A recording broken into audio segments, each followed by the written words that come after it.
بسم الله الرحمن الرحيم والصلاة والسلام على أشرف المرسلين. This is Professor Mohammed Omari of the University of Adrar, Algeria. I belong to the Mathematics and Computer Science department at the Faculty of Science and Technology. Today I'm going to present the second chapter, part one of the second chapter of Information Security that deals with risk management. This class is in the program of the third year bachelor's degree of computer science.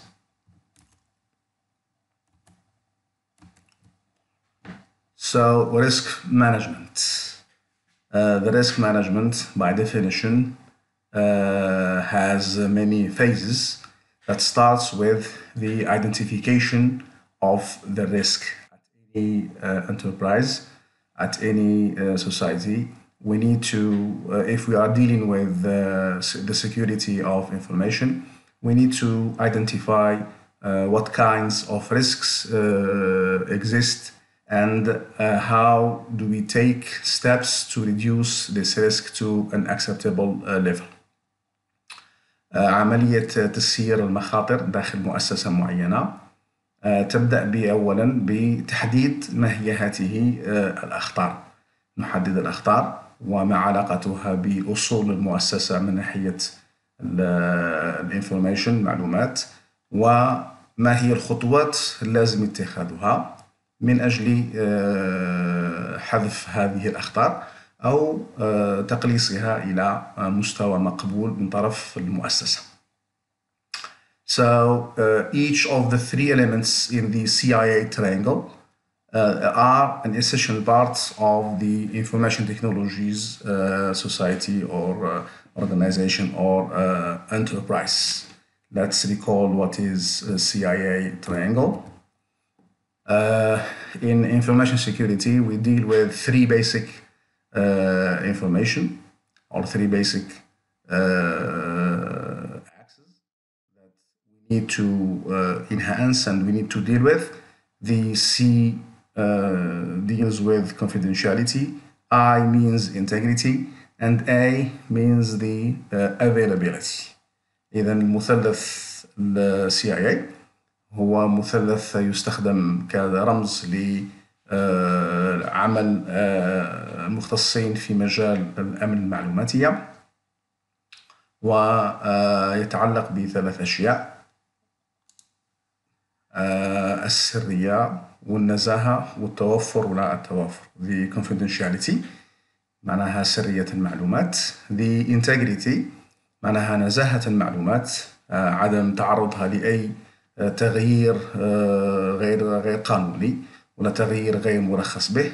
And the availability ومعناها توفر الخدمة ولا توفر المعلومات في أي وقت يحتاجه المعني بهذه المعلومة.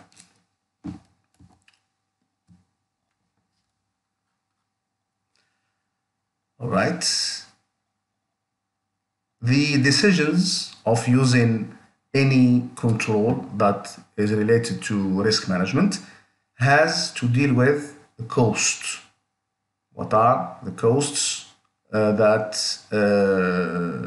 are the result of applying any security mechanism or any control system that deals with the risk. هناك مبادلة ولا هناك ثمن معين نقدمه من أجل تحصيل الحماية للمعلومات، وهذا الثمن يجب أن يكون مقبول من طرف المؤسسة. كمثال عملي، مؤسسة عندها مجموعة من الأجهزة الكمبيوتر وتريد مثلا تثبيت مضادات الفيروسات على هذه الأجهزة. إذا كان ثمن المضادات الفيروسات ثمن ممكن للمؤسسة أنها تتحمله بمقابل أنها تتحصل على حماية، فيمكن للمؤسسة أنها تشتري هذه المضادات هذه الفيروسات. لكن إذا كانت هذه مثلا مؤسسة ولا مثلا في البيت عندنا مثلا جهاز واحد والمعلومات الموجودة عليه ما هيش مهمة جدا. إذا ربما ما نحتاجش نخسر يعني أموال من أجل اقتناء مضادات هذه الفيروسات. إذا we have a trade-off، عندنا مبادلة ولا عندنا يعني مقاربة ولا مقارنة ما بين الثمن وما بين الخدمة ولا ما بين تأمين المعلومات. So the risk management phases, we have 3 phases، 3 محطات ولا 3 مراحل نقوم بها لتسيير الخطر داخل أي مؤسسة. عندنا the risk identification، the risk assessment and the risk control. تحديد ما هو الخطر، تحديد قيمة الخطر مقارنة بقيمة الأصول التي نحاول حمايتها، وتحديد ما هي العمليات الممكنة للسيطرة على هذا الخطر ولحماية المؤسسة من هذا الخطر. So the risk management starts with the first phase, or the first thing to do is the risk identification, which is the examination and documentation of the security posture of an organization's information technology and the risks it faces. In this phase, we have to know what are the, or identify what are the assets that we have, and what are the vulnerabilities, and what are the risks. Let's go back to Google. We have the assets, we have the vulnerabilities, we have the risks, we have the threats and the control. The assets الأصول، ممتلكات موجودة داخل المؤسسة، الأجهزة، الشبكات، الملفات، الإجراءات إلى غير ذلك. We have the vulnerabilities، وهي نقاط الضعف الموجودة مع كل أصل ولا مع كل أصول. We have the risks، ما هي المخاطر الموجودة، ما هو الخطر الذي يمكن أن يهددني. We have the threats، التهديدات الخارجية التي تستغل نقاط الضعف داخل أي أصل ولا داخل أصول ويشكل لي خطر ولا مخاطر. And at the end we have the control، ما هو التقنيات المستخدمة من أجل السيطرة على المخاطر ولا منع التهديدات. The second phase، المرحلة الثانية after the risk identification is the risk assessment or the evaluation. نقيم الخطر. خلاص عرفت كل الأخطار الموجودة عندي، عرفت كل الأسيتس الموجودة عندي، عرفت كل vulnerabilities الموجودة عندي. Now we evaluate the risk، نحاول تقييم هذا الخطر ونعطيه تقييم شبه موضوعي، لأنه في العادة ما عندناش تقييم موضوعي. We have a subjective assessment more than an objective assessment. إعطاء مجموعة من النقاط من 0 إلى 100 ولا من 0 إلى 20 to assess the risk, to evaluate the risk. And the last phase is the risk control. After doing the risk assessment, we need to go to propose what kind of control can be used in order to reduce the risk at an organization. ما هي مجموعة التقنيات للسيطرة ولا للتحكم في هذا الخطر التي يمكن تطبيقها من أجل تخفيض الخطر إلى مستوى معين وإلى مستوى مقبول.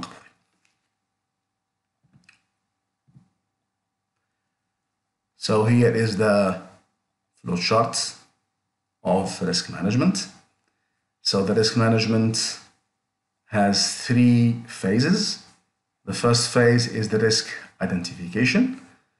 The second phase is the risk assessment. And the last phase is the risk control. تحديد الأخطار، تقييم الأخطار، وتحديد نوعية تقنيات السيطرة على هذا الخطر. So each phase has some sub-phases, as we can see here. First, in the risk identification, it deals with the identification. We identify the assets, then we classify the assets in order or giving them values, which asset is most valuable. And at the end, we identify and prioritize the threats. Even the threats, most of them are very dangerous, very important, and some of them are less important. إذن في هذه المرحلة، مرحلة التعريف، تنم على تحديد ما هي الأصول التي نحتاج إلى حمايتها والتي هي معرضة إلى الأخطار. نرتب هذه الأصول على حسب الأهمية، على حسب الأولوية، ونحدد أيضا ما هي الأخطار ونرتبها على حسب الأولوية. كل هذا داخل المرحلة الأولى اللي هي risk identification. The second phase is risk assessment. معناها الآن بعد ما عرفنا الأخطار وعرفنا نقاط الضعف وعرفنا الأصول، نمر إلى تقييم الخطر الموجود. The risk assessment deals with the assets, the threats, and the vulnerabilities. We have the assets, we have the threats, and we have the vulnerabilities. الأصول والتهديدات الخارجية. كثرات كمثال الهاكر. الهاكر هو عبارة على ثرات تهديد ولا ثرات ايجنت، وهو عبارة على أحد عوامل التهديد. And the vulnerabilities هي نقاط الضعف. كل assets عندها vulnerabilities. ملف مثلا معين عنده نقطة ضعف، مثلا نقطة ضعف إذا كان غيرناه ما ننتبهوش إلى أنه تغير، مثلا كمثال، ولا إذا غيرنا له الاسم نتاعو ما ننتبهش إلى أنه تغير نقطة ضعف، أو إذا تم حذفه من الجهاز هذا الأثر نتاع الحذف نتاعو ما يظهرش، ولا مسير نظام تشغيل يعني ما يكونش على باله، ولا لا يستطيع تحديد ما إذا كان هذا الملف حذف أم لا، إلى غير ذلك. The next subphase is to identify and quantify asset exposure. في المرحلة هذه نقوم بعملية إعطاء قيم لمدى تأثير ولا تأثر الأصول هذه. نمر من المرحلة إلى مرحلة الوصف إلى مرحلة العملية اللي هي مرحلة فيها تقييم ولا نعطي قيم للأسيتس وللريسك، ونحاول الخروج بترتيب معين للأسيتس وللريسكس من الأقل أهمية إلى الأكبر أهمية. The next phase is the risk control, which means that at this phase, after the risk identification and the risk assessment, we apply some control. We apply some techniques that will reduce the risks. في المرحلة هذه، مرحلة التحكم في الخطر، نمر إلى تطبيق بعض الاستراتيجيات للتخفيض من الخطر بناء على ما حددناه من أخطار وبناء على ما قيمناه من أخطار. فيه مراحل معينة نختار. We select the strategy and we justify the controls. We have many strategies in the risk control. We're going to see them later. We justify the controls based on the strategy. One of the strategies is to transfer. واحدة من استراتيجيات الكنترول هي تحويل الخطر، عوض القضاء عليه ولا عوض تنحيته نحوله إلى جهة أخرى. مثلا شركات التأمين كمثال هي إحدى الطرق لمحاربة الأخطار. إذا الخطر إذا كان تعرضنا له، الذي يتحمل الخطر إذا كان عندنا تأمين، اللي يتحمل الخطر هو شركة التأمين. So in this strategy we transfer the risk to the insurance company. And based on the selected strategy, we justify the control. We see what kind of controls we are using, and we implement them. We implement these control techniques and monitor them to see if we are doing well or not. If yes, that's okay. Otherwise, we go back to the first phase or to the second phase. بعد ما نطبقوا هذه طرق السيطرة باتباع استراتيجية معينة واختيار طريقة معينة للحماية، ننفذها، نحاول تنفيذها، ولكن مع ذلك نضيف مراقبة فعالية هذا الكنترولز وهذه طرق الحماية. إذا كانت فعالة فبها ونعمت، وإن لم يكن نعيد حساباتنا، نعيد التدقيق في المراحل الأولى التي مرينا بها من ناحية risk identification ولا risk assessment، ونحاول التغيير من أجل الوصول إلى طرق مثلى لريسك كنترول، ويكون الخطر في أدنى مستوياته، وهذا ما يهم المؤسسة.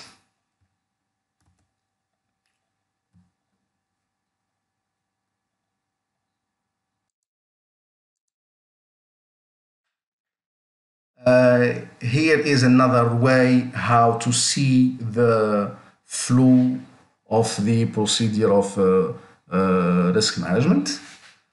We in this flow chart we have many steps: identifying the information risks, what are risks that exist in an enterprise, estimate the probabilities, what are the probability that this risk might happen or any kind of risk might happen, estimate the impact.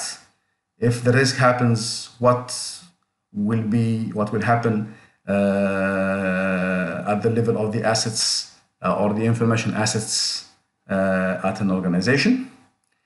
The first or the fourth phase generates probability impact graphic or value.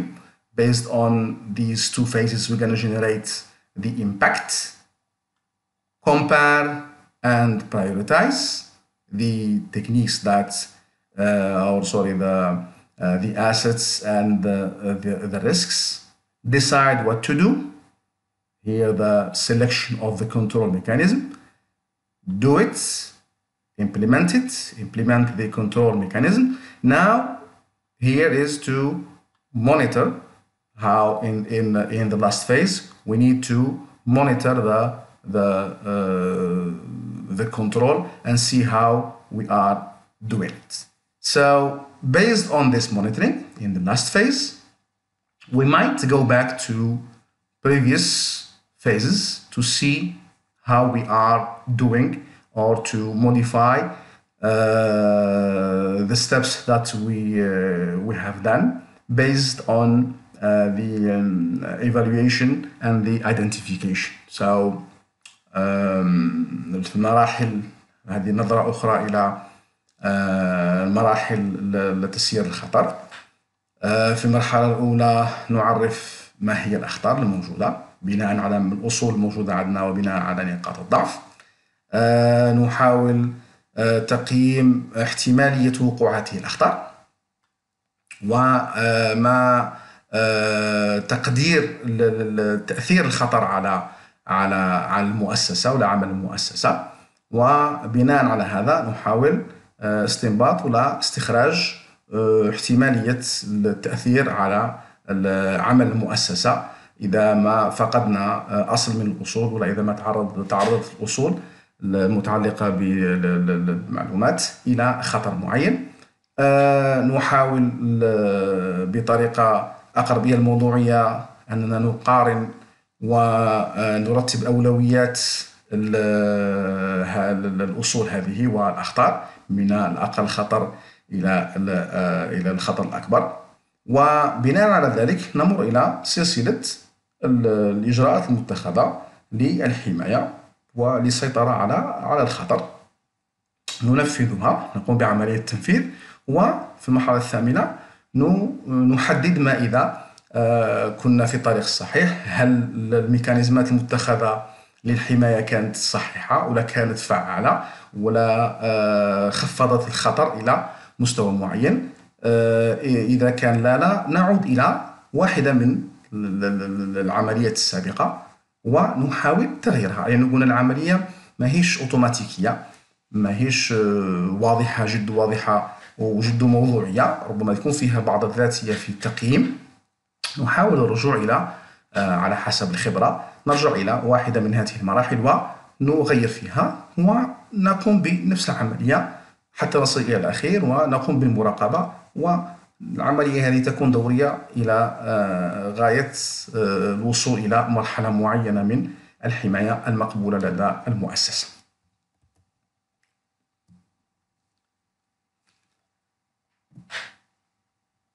فيه جنرال صيني يسموه سون تسو. هذا الجنرال كان في الجيش وكان حكيم، فأعطى مجموعة من الحكم فيما يخص الحروب. Chinese General Sun Tzu. He was a very knowledgeable man. He gave some advices about information or about wars in general that we are using in information security. He gave 3 rules.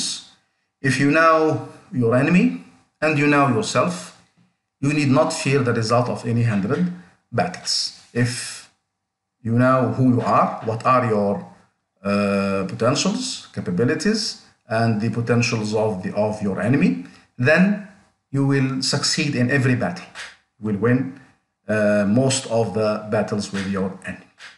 In the second rule, if you know yourself but not the enemy, for every victory gained, you will also suffer a defeat, which means that if you are sure about yourself, you know every tool, you know every capability you have, but not the enemy. You don't know how the enemy will react, what are the strategies of your enemy.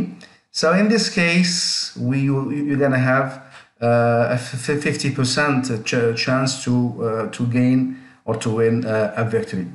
One victory for you and one for your enemy.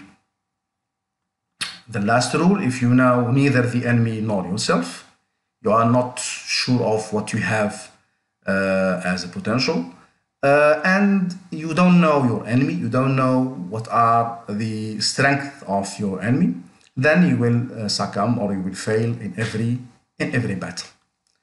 هذا الجنرال الصيني.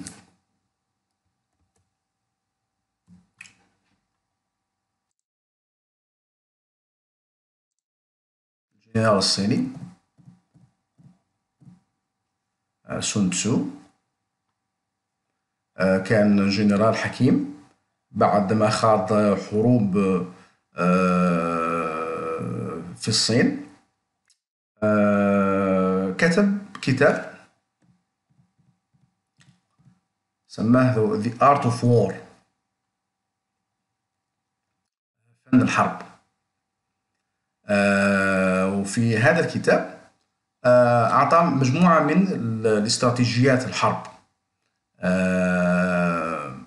كتاب قدماء الصين كانوا يكتبوا بالطريقة هذه، وفي هذا الكتاب خلاه كزبدة ولا عصارة العمل نتاعو كجنرال في مجموعة من الحكم وهذه الحكم تدرس حتى اليوم في الأكاديميات العسكرية، وفيها مجموعة من التقنيات لإدارة الحروب. هذا الجنرال الحكيم أعطى 3 حكم نستخدمها احنا في تأمين المعلومات ولا أمن المعلومات. إذا كنت تعرف العدو، تعرف قدرات عدوك وتعرف نفسك، تعرف قدراتك ما هي، فبإمكانك أنك تنجح في كل حرب ضد العدو نتاعك، لأنك متأكد من ما تملكه من قدراتك ونقاط ضعفك وتعرف قدرات ونقاط ضعف العدو. الحكمة الثانية if you know yourself، إذا كنت تعرف نفسك، تعرف قدراتك، لكنك تجهل قدرات العدو but not the enemy. لست متأكدا من ما يمتلكه العدو ولا ما هي قدراته ولا ما هي نقاط ضعفه. في الحالة هذه يمكنك أنك تربح معارك وتخسر معارك أخرى نظرا لجهلك بقدرات العدو.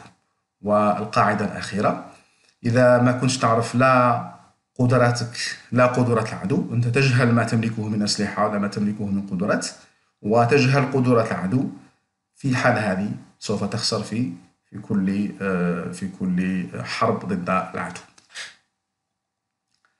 فكيف نستخدم احنا هذا الحكم ولا الحكمة؟ know yourself first thing, which means that you need to identify, examine and understand the information system that you have. You need to know what are the assets and what are the state of these assets, whether in storage, transmission or processing, and what are the vulnerabilities that are linked to these assets. Once you know what you have, you can identify what you are already doing to protect it. If you know your assets, you will know what kind of controls that they're going to be used in order to protect those assets. Also, you need to do what we call a periodic review from time to time, and we need not to ignore the maintenance. Also, we have the education to our staff, which is very important to ensure a high protection and high security inside our organization. فمعرفتك لنفسك، الحكمة نتاع الجنرال الصيني، نستخدمها في أمن المعلومات. علينا بتحديد وترتيب كل ما هو موجود داخل المؤسسة ومعرفته من ناحية الأصول الموجودة عندي، من ناحية المعلومات ولا البيانات أو الشبكات، الملفات إلى غير ذلك، وترتيبها. تحديد هذه الأصول سواء كان في مرحلة التخزين ولا مرحلة النقل ولا حتى مرحلة المعالجة داخل الذاكرة. يجب تحديدها، إعطاء قيمة لها من الأدنى قيمة إلى أعلى قيمة، من الأدنى أهمية إلى الأعلى أهمية، وتحديد مع كل أصل من الأصول، مع كل أسد، نحدد ما هي مجموعة نقاط الضعف التي يمكن أن تستغل من طرف المهاجم ولا من طرف المهدد ولا التهديدات. يجب عدم إغفال أنه لأن العمل لا ينتهي، دائما عمل دوري، ندير عمليات مراجعة دورية اللي باش حتى نحدد ولا حتى نقيم عمل الحماية الموجودة حاليا، ونقترح مجموعة من التغييرات الواجب اتخاذها من أجل ضمان الصيانة وضمان مستوى أعلى للحماية. أيضا التدريب المتعلقة بالأمن بالنسبة للموظفين ولا بالنسبة للمسؤولين على نظام الحماية يجب أن تكون مستمرة. العمل ما هوش مرة واحدة، كل سنة تظهر تقنيات جديدة. يجب أن الموظفين ولا المهندسين ولا التقنيين الموجودين في المؤسسة أنهم يحظوا بتدريب سنوية من أجل الاقتناء كل ما هو جديد ومعرفة كل ما هو جديد.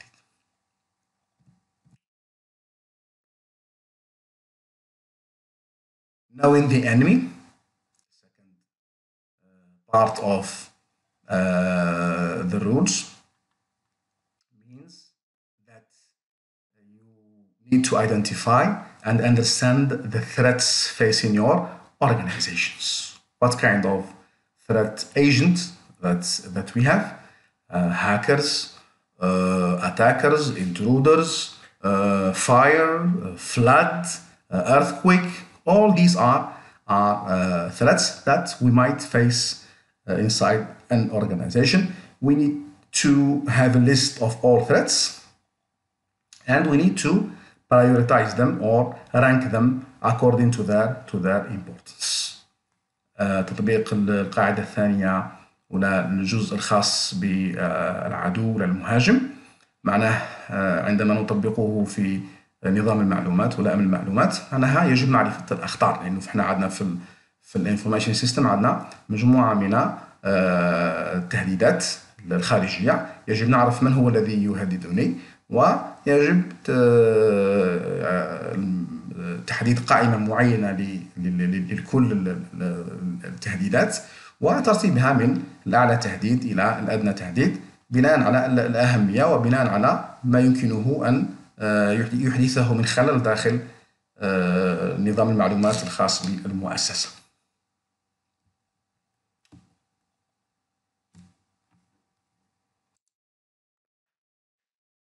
Okay. Here is another view of the assets, the vulnerabilities, the controls, the risk, and the threats. What we need to protect is the information asset. The information assets generally, or in most cases, have a vulnerability or have a set of vulnerabilities.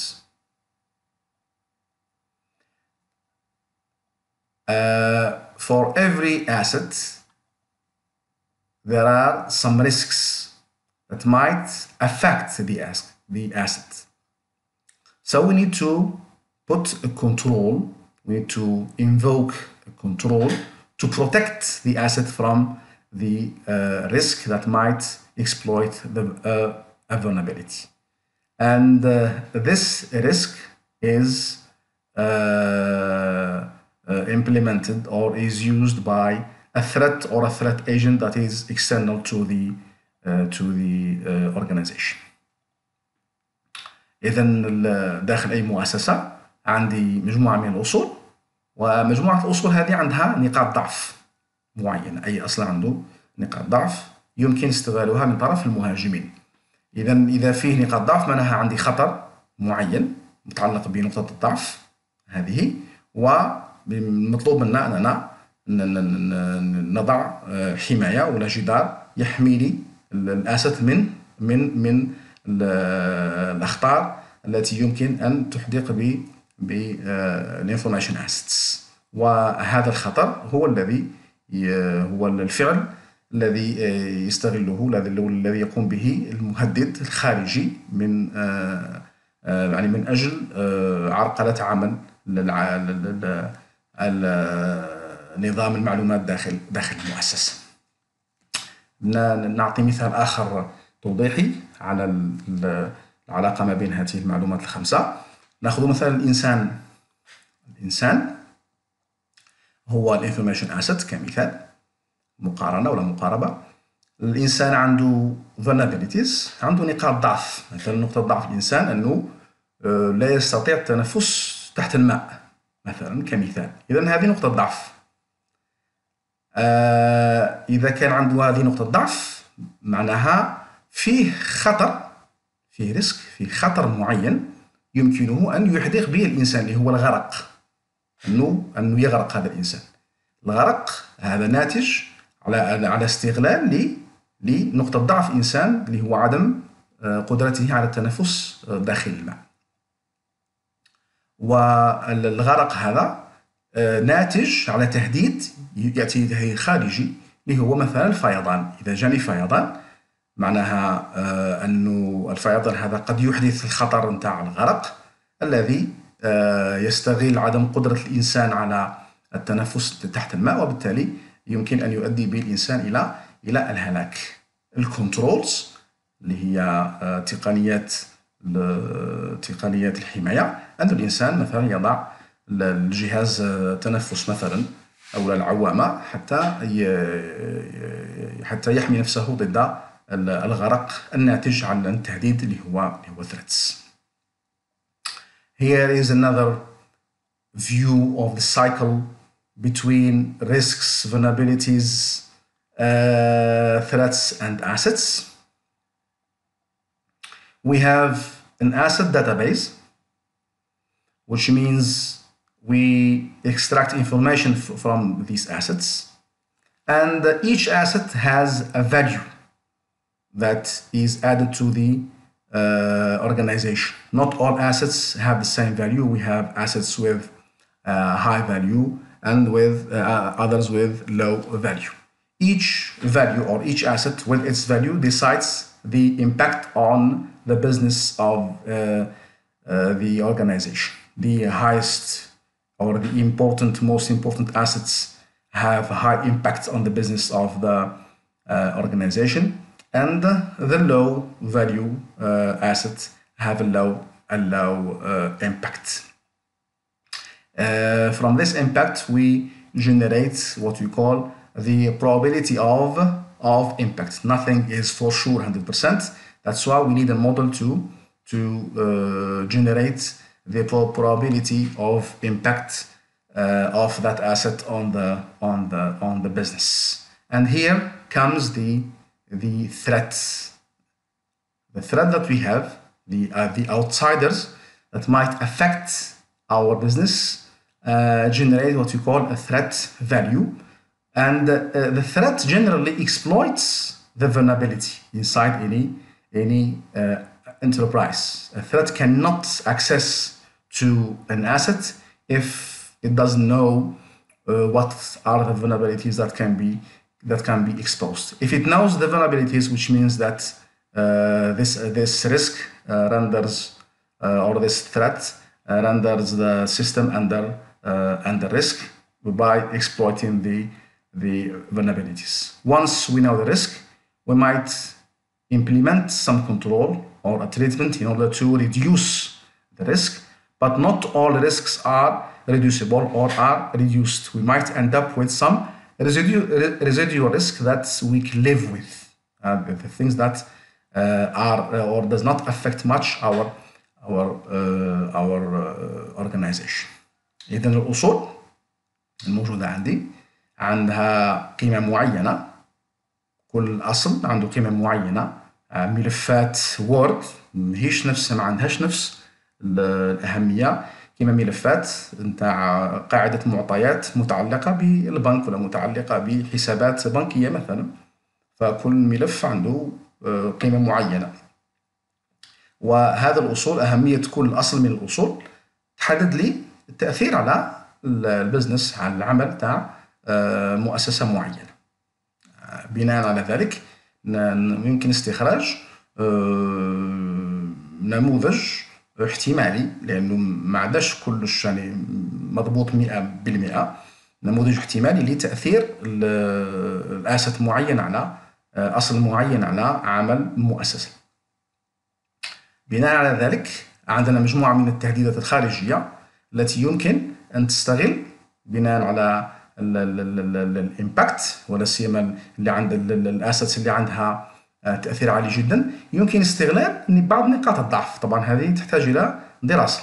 المهدد يعرف ما هي نقاط الضعف الموجودة داخل المؤسسة المتعلقة بأصل معين، وبالتالي يشكل لي خطر داخل المؤسسة الذي نحتاج إلى معالجة هذا الخطر بطريقة معينة بتطبيق مجموعة من تقنيات الحماية المعينة. أكيد ما هيش كل الأخطار قابلة للكنترول، قابلة للتسيير ولا قابلة للحد منها. في مجموعة من الأخطار التي لا يمكننا حتى أننا نتخلص منها. في العادة تبقى لي أخطار نسموها أخطار ريزيديول مترسبة أو أخطار متبقية، هذه التي يجب التعامل معها. وفي العادة تكون هذه الأخطار تكون مقبولة داخل المؤسسة، لأنه كما قلنا لا يمكن حذف الأخطار ولا الانتهاء ولا تقليل من الخطر إلى نسبة 0%. دائما يبقى عندي حد معين من الأخطار.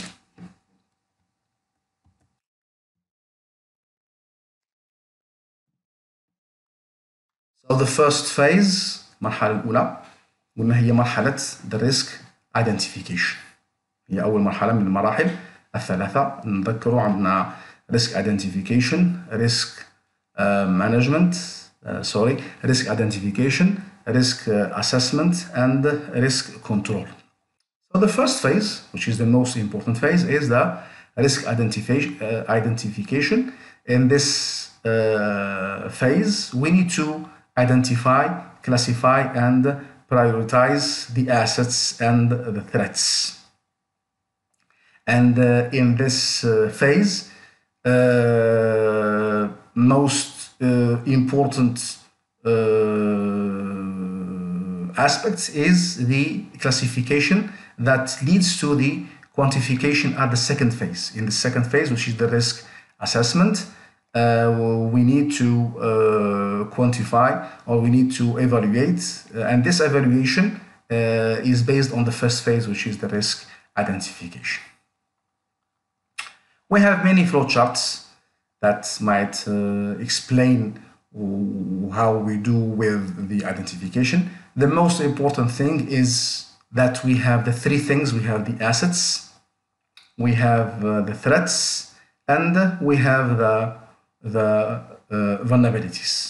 These three, especially the assets and the threats, we need to classify them and prioritize them.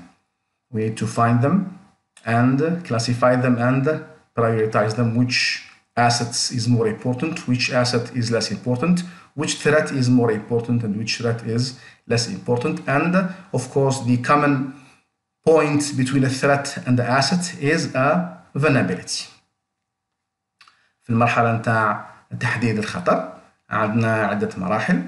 أهم شيء في المراحل هذه هي العناصر الثلاثة اللي هي الأصول assets والتهديدات الثريتس ونقاط الضعف vulnerabilities.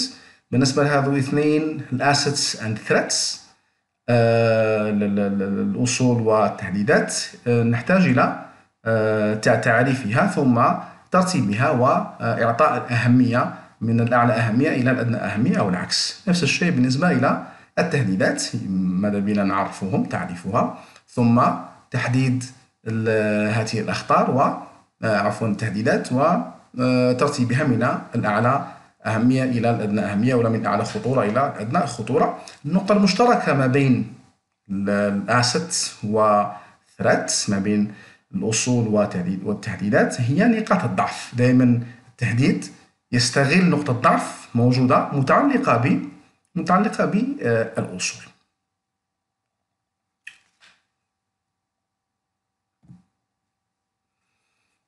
The first phase or sub-phase في identification is the planning. We need to organize ourselves. We need to create a group or a team, and this team affects all groups inside an organization, which means that when we start doing our risk identification, we don't invite information technology department or people only. We need to invite everybody. We can invite the managers, the users, other people working in other departments, and so forth. Everybody is involved in this first phase. Why? Because we need to identify the assets, and the identification might deals with other departments other than the IT department. إذن في المرحلة الأولى هذه عندما نريد البداية لتحديد ما هي الأخطار، نكون فريق العمل. وفريق العمل هذا مشكل من ممثلين على كل الأقسام الموجودة داخل المؤسسة. يعني العمل هذا نتاع risk identification ما عندوش علاقة فقط بالinformation technology، بالناس المختصين في أمن المعلومات ولا الناس المختصين في الإعلام الآلي. عنده علاقة بالمستخدمين، عنده علاقة بالمسيرين، عنده علاقة بالزبائن، عنده علاقة بكل عنصر ولا بكل عامل من العوامل المؤثرة ولا المساهمة في المؤسسة. وبالتالي المسؤول على أمن المعلومات داخل المؤسسة عليه الاتصال بكل الفاعلين داخل المؤسسة، بكل الأقسام الموجودة داخل المؤسسة. Next, the inventory and the identification, which is the most important phase, because this is the first phase. To recall, in an information system, we have many actors. We have people, we have procedures, we have data, information, we have software, hardware, and network elements. These are the 6 components of an information system.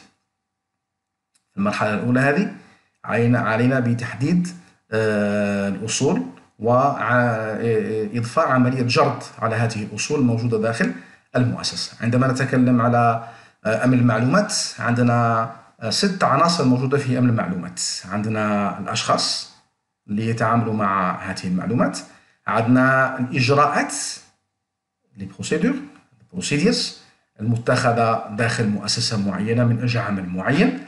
عندنا data and information، عندنا المعطيات الموجودة داخل الأقراص ولا موجودة داخل السيديهات، الأقراص المضغوطة إلى غير ذلك. عندنا the software البرمجيات، عندنا the hardware الأجهزة كجهاز الكمبيوتر وكالمودم تاع الشبكات إلى غير ذلك. and networking element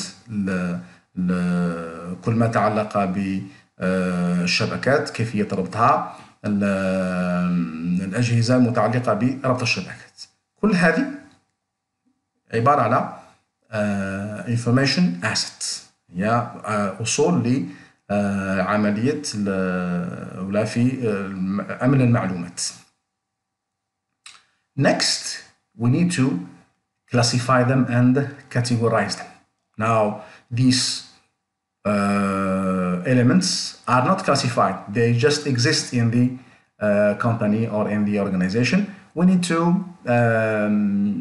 identify them and classify them based on their importance. The objective of this process is to establish the relative priority of the asset to the success of an organization. الأهم شيء في هذه العملية اللي هي ترتيب ووضع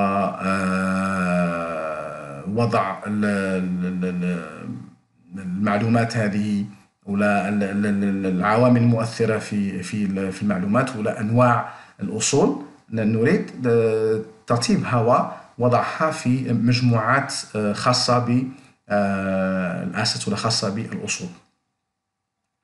In the next table, we see how a database or information system looks at the system component or at the asset component, and how the risk management guys look at these components. For people, an example of people, these are the 6 types of information system. We have people, procedures, data, software, and hardware, and networking. Okay. Here is how, let's say, in a basic system or database system, we see people as employees. But at the risk management, we need to know among these employees who of them are trusted and who are not. The same thing we have people, outsiders, non-employees inside the company. In the risk management, the same thing, we need to know among these non-employees which of them are trusted and which of them are strangers and not trusted. In the procedures, we have regular procedures inside a company. The procedures is a set of actions that are done or related to an operation. In the risk management, we need to, this is just an example, we need to classify them into standard procedures and sensitive procedure. As an example, procedure of getting some regular sheets inside or buying some sheets to write on. For the company, this is a standard procedure. But if we are bringing money to the company, this procedure is very sensitive. It needs to be protected. بالنسبة للأشخاص داخل المؤسسة في نظام عادي لتسيير المعطيات، الأشخاص عندنا الموظفين وعندنا غير الموظفين كمثال. بينما في مفهوم تسيير الأخطاء، الموظفين نحتاج نعرف من هم الموظفين المؤتمنين ومن هم الموظفين الذين لا يحتاجون إلى ائتمان أو لا نتعامل معهم كأنهم مؤتمنين. نفس الشيء بالنسبة لغير الموظفين، هناك يعني الناس غير موظفين من خارج المؤسسة. بالنسبة للريسك مانجمنت، هذا الأشخاص هل يأتون من مؤسسات مؤتمنة أو هذا الأشخاص هم أشخاص غرباء أصلا على المؤسسة. بالنسبة للإجراءات والعمليات الموجودة داخل المؤسسة، عندنا عمليات محددة داخل المؤسسة. بالنسبة لريسك مانجمنت نحتاج معرفة هل هذه العملية عملية عادية لا تحتاج إلى تأمين، ولا هي عملية حساسة نحتاج إلى تأمين. كمثال نريد شراء بعض الأوراق للمؤسسة وإدخالها إلى المؤسسة، العملية هذه عملية بسيطة وعملية عادية. بينما إدخال أموال إلى المؤسسة كيف نفس الشيء، هي عبارة عن إجراء متخذ، لكن هذا الإجراء حساس، يعني يجب إضفاء مزيد من الحماية عليه. We have data is represented as information to be stored, but with risk management we need to know the state of this data. Is it in the transmission phase or state, the processing phase, or the storage phase? Because at each of these phases we can apply a different kind of control or of protection. For the software, we have softwares in general, but with the risk management we need to categorize them in more detail. Are they applications, or are they operating systems, or are they security components, and so forth. For the hardware, we might make the inventory based on their types or based on their usability inside the system. With the risk management, we need to know, are these types of hardware linked to a system, or they are linked to a security control mechanism. For the network, generally we can categorize them as network component. In the risk management, we need to know whether these components are deployed in an intranet, an internal network, or they are deployed to deal with public or to deal with the external network, the internet. So these categories, as we can see here, these are views. We have two views: the standard view of a database or information system manager, and this is the view of a security system manager. عندنا المعطيات نفس الشيء. بالنسبة إلى نظام التسيير العادي هي عبارة عن مجموعة من المعلومات، لكن بالنسبة إلى مسيري الأخطار نحتاج إلى معرفة هل هذه المعلومات هي في إطار نتاع النقل، ولا إطار نتاع المعالجة داخل الذاكرة، ولا في إطار تخزين داخل الجهاز ولا داخل القرص. بالنسبة للبرمجيات، التصنيف العادي هي برمجيات. التصنيف الخاص بالريسك مانجمنت نحتاج لمعرفة هل هي تطبيقات أو هل هي برمجيات متعلقة بنظام التشغيل، ولا هل هي برمجيات متعلقة بنظام الحماية. بالنسبة للهاردوير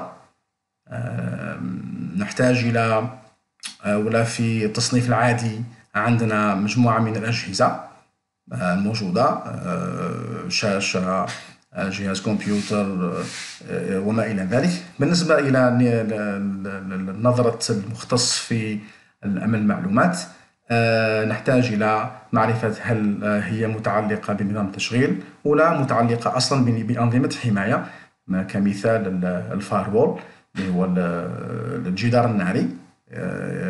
مثلا هو جهاز ولكنه جهاز خاص بالحماية. وبالنسبة إلى الشبكات network component، عندنا في نظرة المختص في أمن المعلومات يحتاج إلى معرفة هل هذا الجهاز تابع إلى الشبكة الداخلية للمؤسسة أو لا هو تابع إلى الشبكة الخارجية للمؤسسة كمثال. Now, how to identify these components? We need to move to identification of the people, procedure, and data. The identification means getting an identifier for every factor or every operator inside our organization. فعملية l'identification، التحديد لعناصر نظام المعلومات، نحتاج منها إلى بحث وطرح أسئلة والبحث في الملفات واستخراج كل ما يمكنه مساعدتنا في تعريف وتحديد هذه العناصر. When deciding which information asset to track, consider the following attributes. Let's say for people, we deal with the number, the ID, the position name. This is inside a company. We might avoid names and we stick only with the function. Is he a supervisor? Does he have a security clearance, and so forth. عندما نتعامل مع الأشخاص في العادة نحددهم عن طريق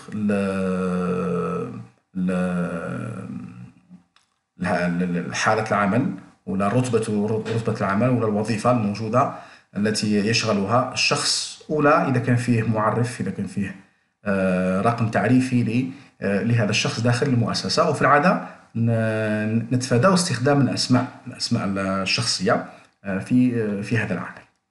For the procedures, usually we use the description, what kind of softwares, hardwares, and network elements that deals with,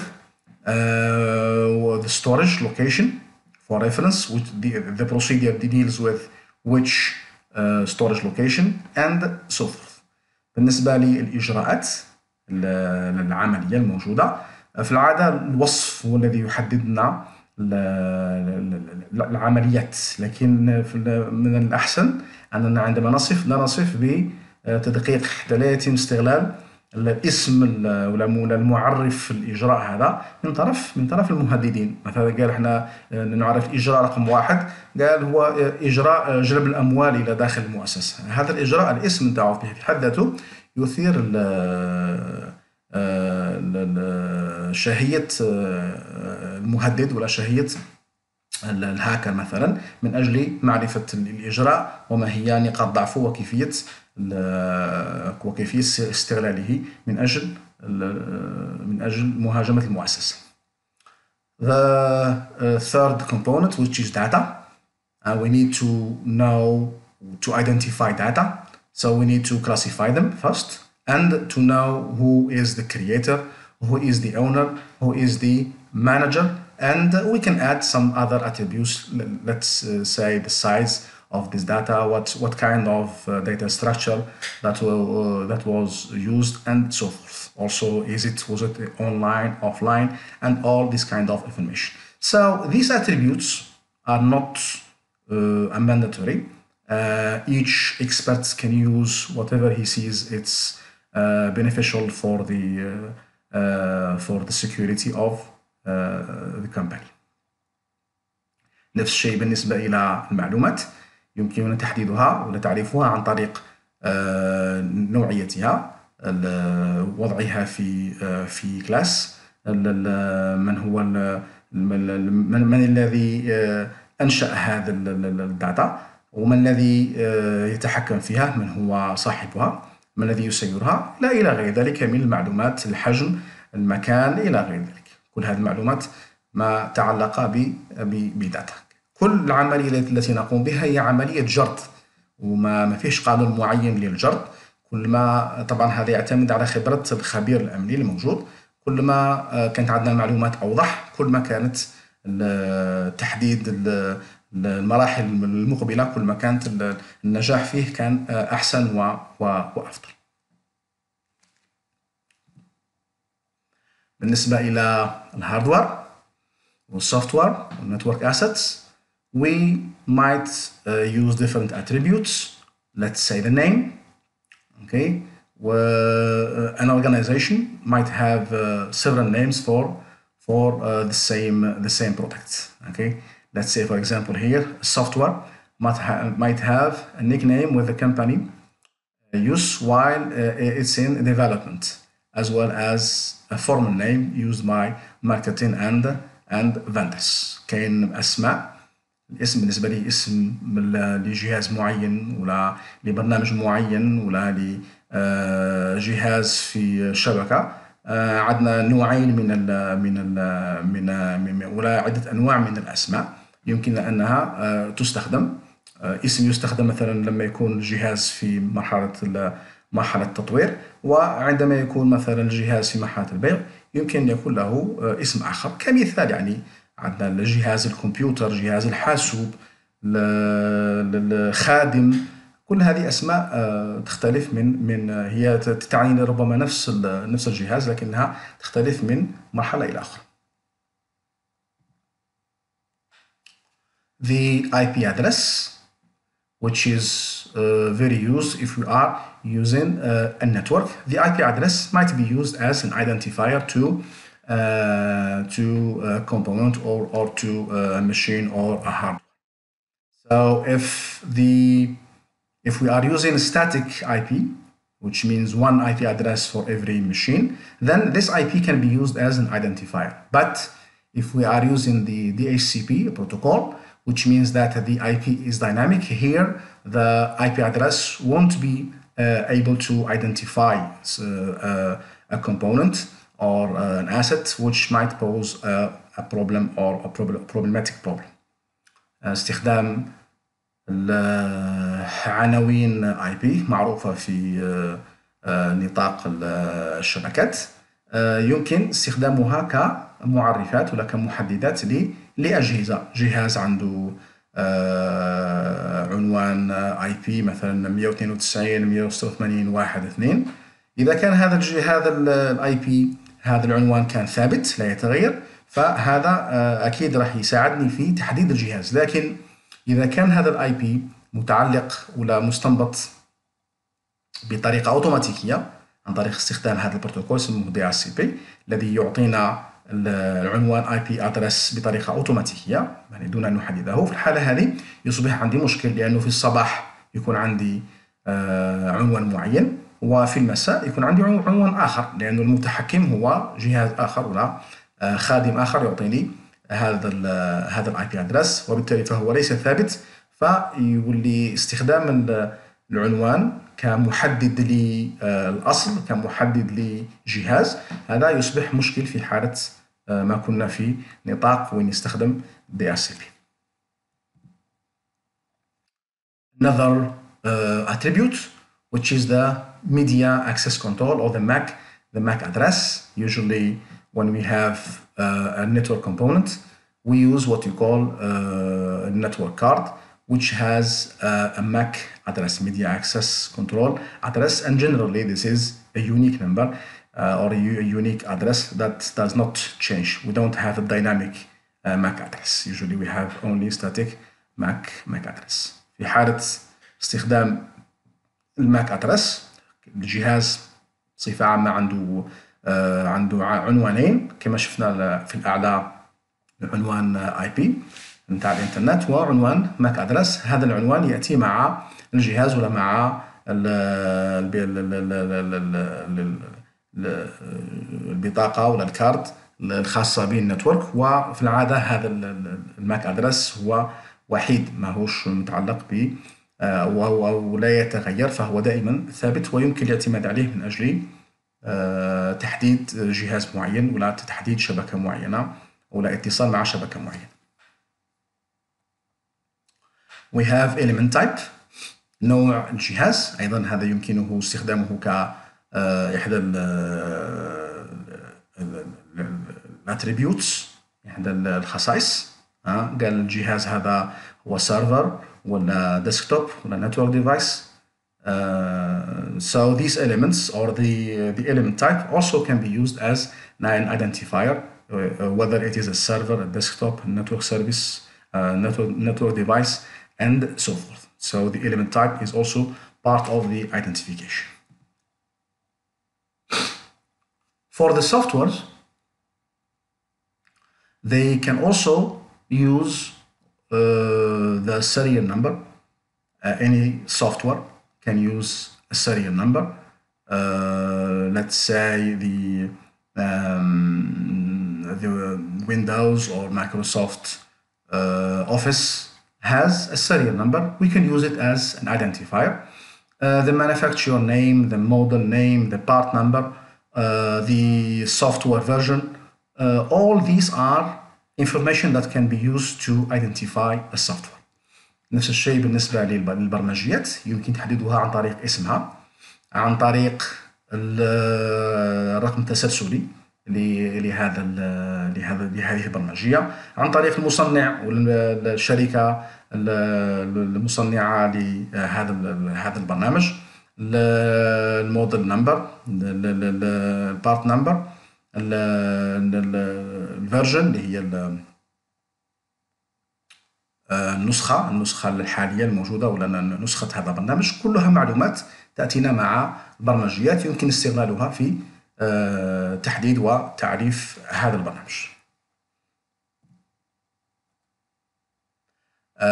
Also the logical and physical location where this data or the software or hardware is used, in which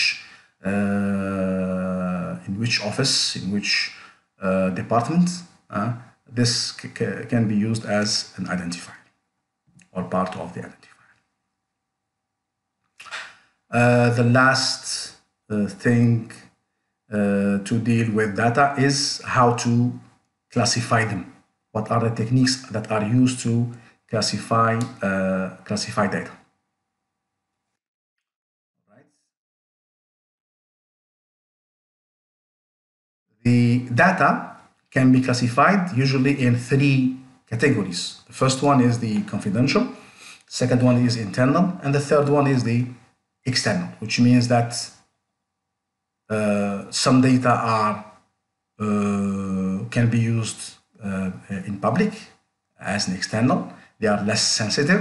Some data are a little bit sensitive but not too sensitive, which means that can be used inside the company or organization, and some data are very confidential, which means they can be known only by 3 or 4 people inside a company.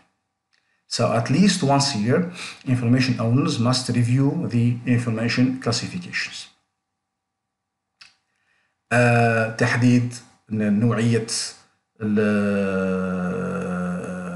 المعطيات وأهميتها.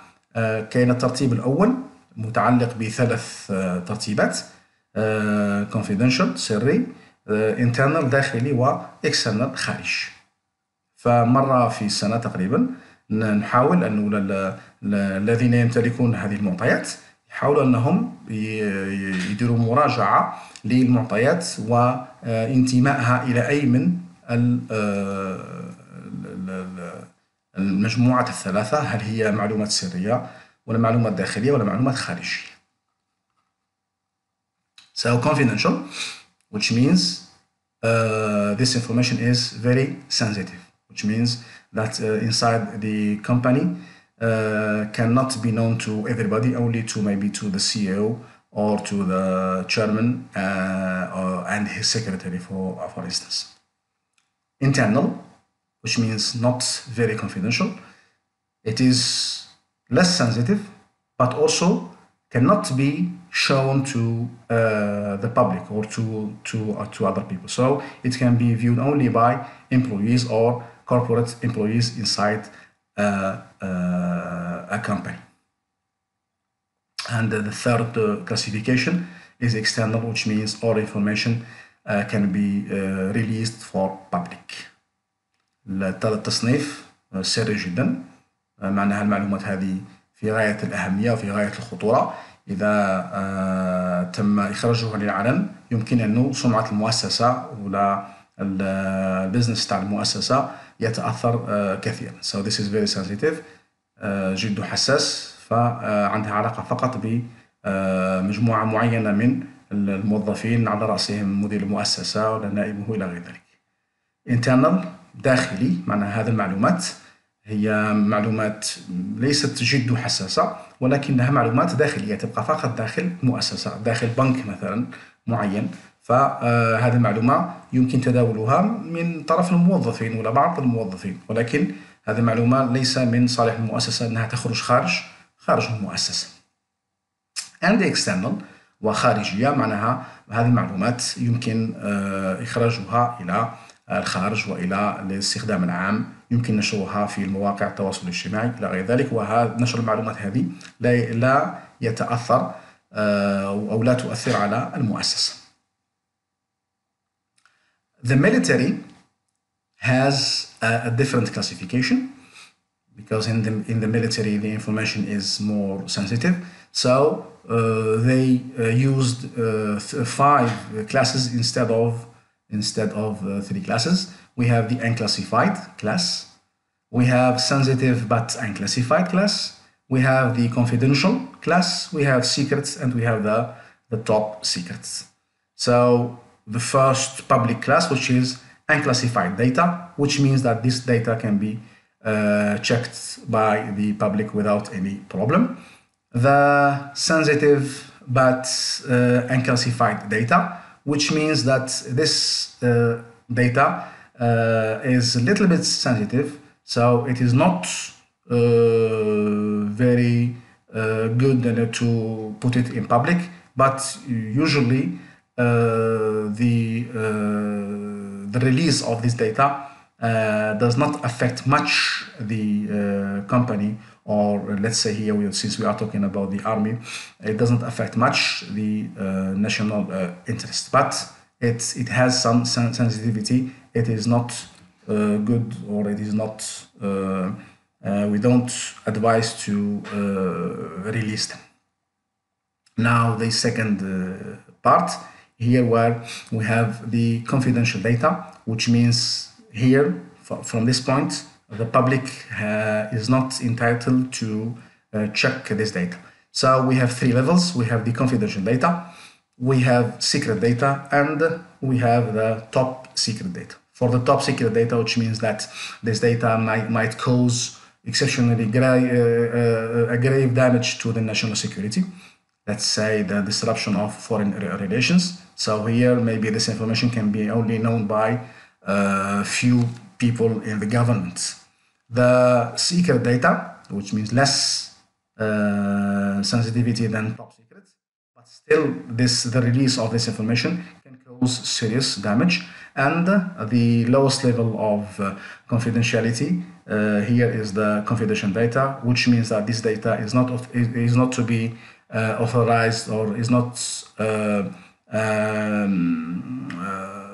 released to the public, but the disclosure of this data might cause a damage to the national security. So for these 3 levels, confidential data, secret data, and top secret data, here the confidentiality or the level defines the number of people or the number of levels that can deal with this data.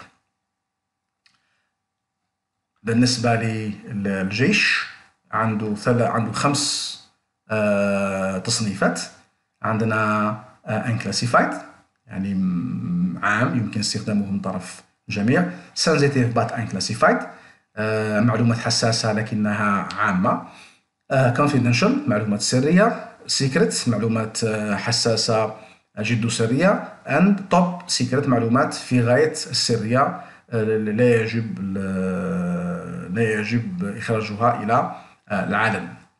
The first two classes التصنيف الأول والثاني عندنا معلومات عامة يمكن إخراجها ومعلومات حساسة لا ينصح بإخراجها، يمكن أنها تمر إلى بعض المؤسسات الأخرى، بعض المؤسسات المدنية، لكنها غير معنية بالنشر العام للمجتمع.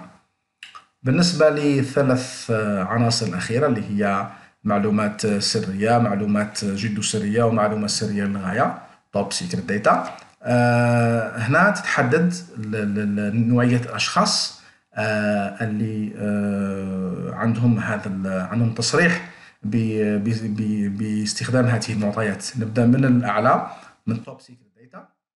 المعلومات هذه جد خطيرة، يمكن أنها تأثر على المصالح نتاع الدولة معينة، ممكن أنها تجعلها في علاقات غير مستقرة مع دولة أخرى. فالمعلومات هذه يحصل عليها فقط ربما رئيس الجمهورية والنواب نتاعو وبعض الوزراء فقط مثلا. فالمعلومات جد خطيرة، وليس الكل ولا حتى اللي يخدموا في الحكومة، اللي يعملوا في الحكومة، بعضهم ممكن أنه ما يتحصلش عليها. secret data هنا المعلومات السرية جدا، الأشخاص اللي يتحملوا، الأشخاص اللي يمكن لهم الاطلاع على هذه المعلومات هم أكبر، والعدد نتاعهم يكون أكثر، لكن تبقى المعلومات هذه يعني إخراجها إلى العلن يمكن أنه يعرض البلد ولا الأمن القومي إلى أخطار معينة. The confidential data, which is the lowest level of security, here the same thing, the idea that ولا عفوا السرية، المعلومات السرية هي معلومات لا يمكن إخراجها إلى العلن وتبقى داخل مؤسسات، ولا سيما مؤسسة الجيش، ولا ينصح بإخراجها إلى الخارج. فالجيش عنده 5 تصنيفات: unclassified, sensitive but classified, confidential, secret and top secret، على عكس المؤسسات العادية اللي عندها 3 تصنيفات: confidential, internal and external.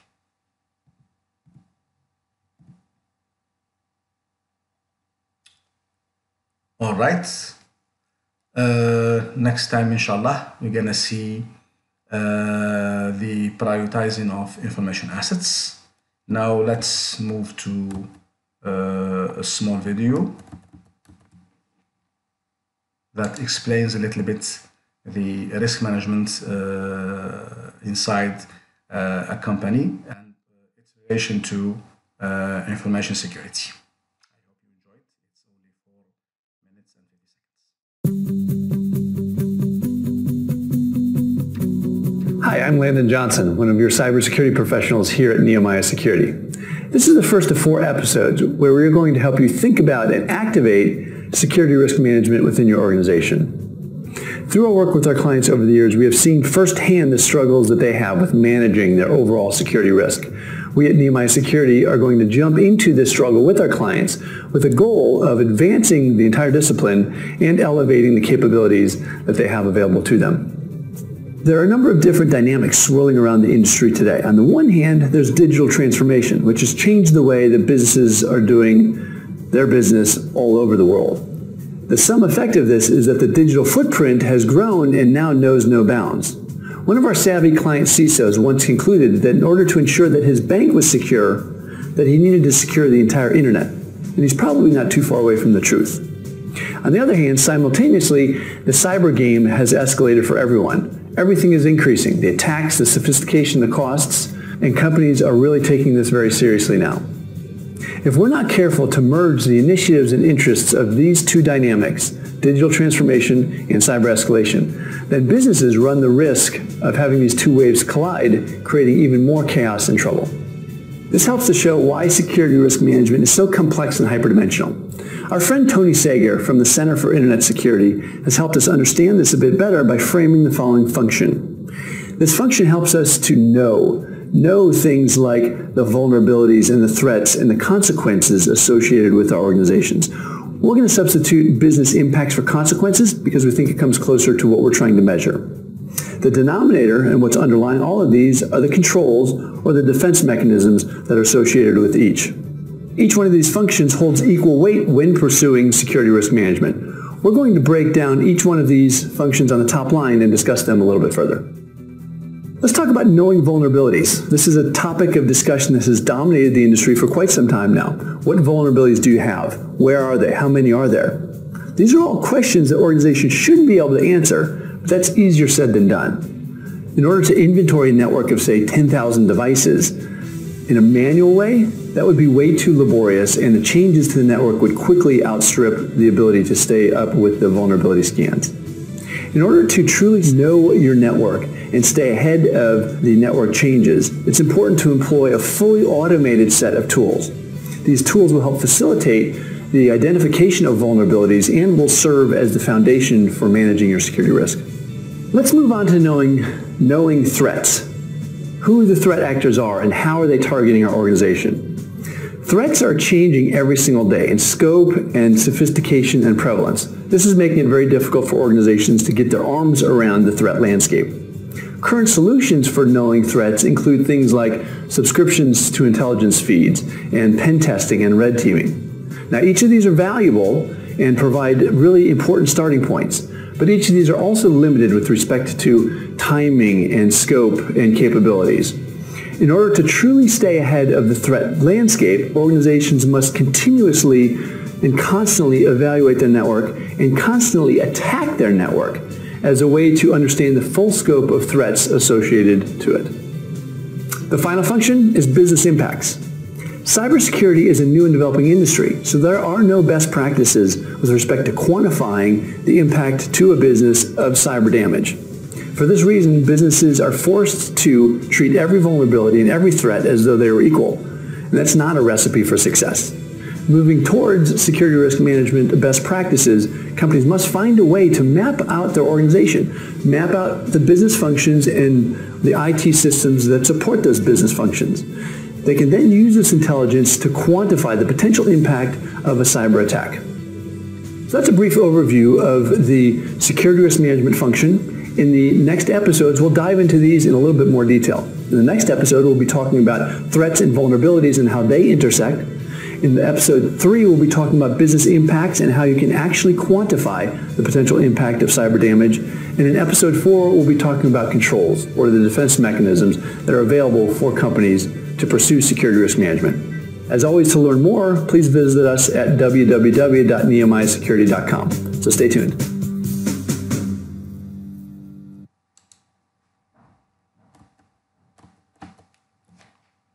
All right, I hope you enjoyed this presentation.